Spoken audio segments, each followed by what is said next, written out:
How to transfer Solana from crypto.com to Phantom Wallet. Hi everyone, this is Rose from Create Login and Delete. Without further ado, let's dive right into the video. First, we will launch crypto.com app on your phone. If you don't have application, simply launch any browser and type in crypto.com. Now on crypto.com app, find your Solana token and click on transfer.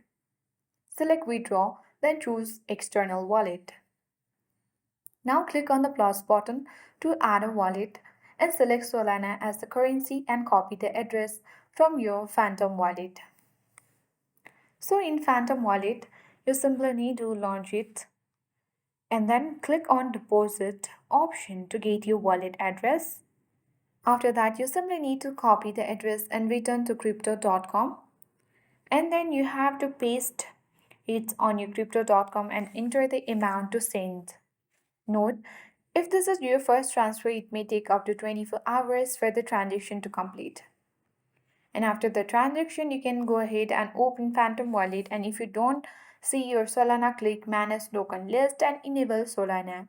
You will see confirmation and transaction details.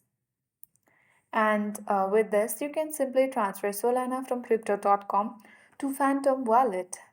I hope this guide was helpful. If it was, then do like, share, comment, and don't forget to subscribe. Thank you for watching.